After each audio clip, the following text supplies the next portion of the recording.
So after watching what probably was an absolutely class game for the neutral, Rangers eventually, somehow, top the group. Now, as I said, before the game, you're probably looking at that starting lineup and thinking, well, we can only play with the cards we've been dealt with.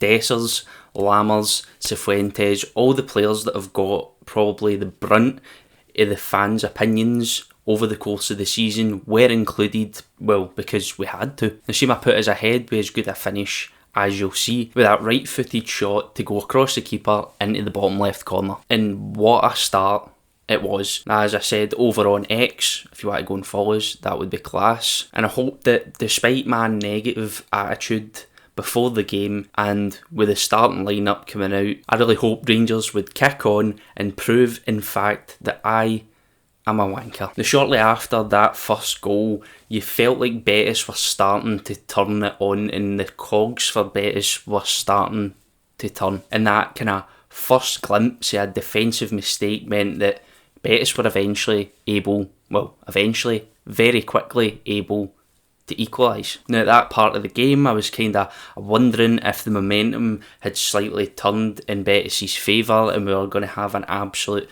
slog for the rest of the game.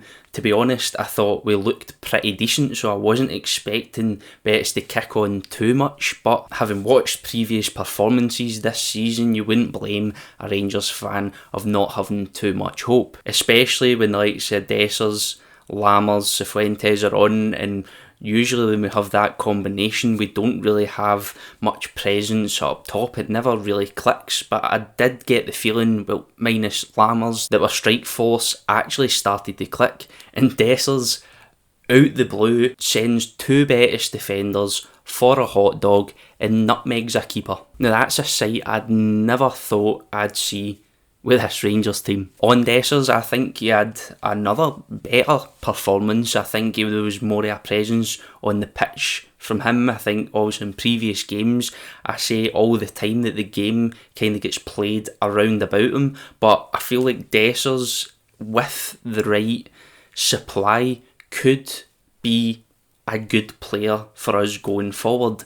The only issue with that is the supply, and obviously the fact that a lot of sitters have been missed, but it's not only been by Dessers, it's been by a lot of the team in general. But all in all, I think Dessers deserves a bit of praise tonight. That goal was enough to contribute to get us through, so you can't really complain. And after that goal, I felt like there was going to be a high scoring game in my hands. I thought it was probably going to be a class game for a neutral. In that second goal, Davies tries to take down that ball and ends up losing it. Then Betis move forward and put it in the net. I thought to myself, it's going to take an unbelievable amount of character in this big moment to get anything out of this game and manage to top the group. Now, obviously, big moments this season have been a criticism of this team, but we can't fault the fact that that was probably, in European terms, one of the biggest moments we've had this season. It was be all or end all, and the players definitely stepped up. Obviously, there were defensive mistakes. I think that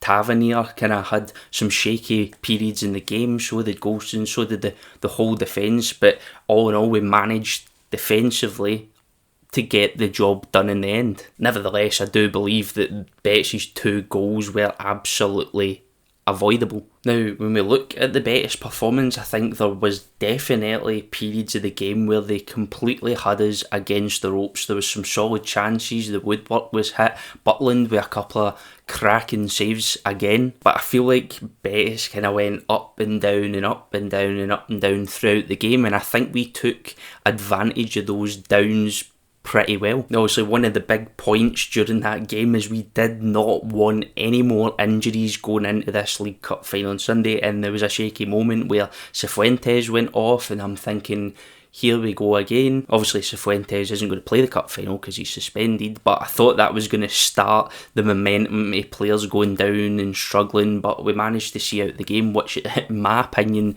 is probably even bigger than going through to the round of 16. Now, the third goal came from a switch of play, Goldson managed to cut the ball back, Matondo couldn't quite grasp it, and eventually the ball spilled and Roof slotted it home. When that ball scrambling about the box, I'm not gonna lie, I never even no reaction, because I thought, this is going to be one of the moments where we're so close yet so far. Also, when Cifuentes come off and Sterling come on alongside Lundstrom, I was kind of excited to see how that dynamic would work, and I think it did work. It injected a bit of pace into that midfield. We gained a bit more presence, and while we're on the topic, he sit beside Lundstrom. I think Lundstrom on Europa League Thursdays is just a completely different player. John Lundstrom fucking loves Thursday nights, and I love watching him on Thursday nights. But I think it's definitely an interesting partnership to take forward, because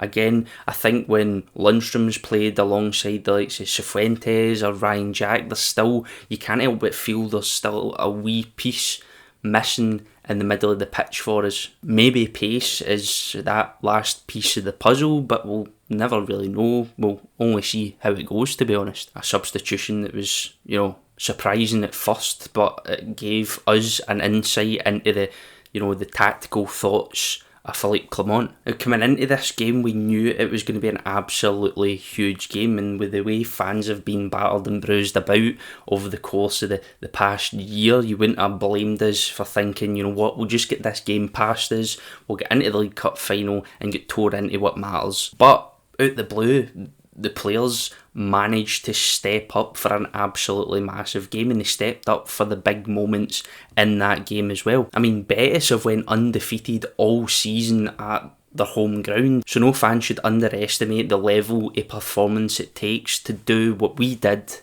over there tonight. For some reason, no matter what form we're in, no matter what performance we've got in previous games, somehow with Rangers, Europa League nights eventually always manages to spark the fans back into life. A sensational result when hopes were lost to move us on to what I think is probably one of the most important games of the season so far. And I've said that so many times, but the chance at a first trophy is absolutely huge. Not only would winning this League Cup spur some momentum on for the rest of the season, but it will give the players, especially the newcomers, a bit of confidence going forward. It will give the old guard as well another wee taste of success and what it feels like to lift a trophy in front of the Rangers fans. And that can definitely be addictive. Now, obviously, we've still got that injury list, and that was always a worry for Sunday, but I think tonight proved that even with a depleted squad, the players that we've got do have the potential of finding a wee bit of character inside them and turning up in those big moments. I still can't believe Dessers scored, never mind absolutely selling 2 players and nutmegging a keeper. So 3 points, top the group, miss out in the Europa League playoffs. We wave goodbye to the idea of the Europa Conference League after Christmas. We move on to a huge game in the League Cup against Aberdeen, where I feel like we absolutely need to turn up and do the business. Rangers Thursdays are back. Despite the injury list, the fan feeling is back for Sunday. What I want you to do is I want you to jump into the comments, let me know what you thought about the game, any players that stood out to you, anything within this video I've said you agree or disagree with. We love hearing from you, we love talking to you in the comments. Just remember, the BlueSea channel memberships are a great way to support us and let us invest a wee bit more back into the content to make it better for you. The links to that are down in the description, next to our socials, and I'll see you next time.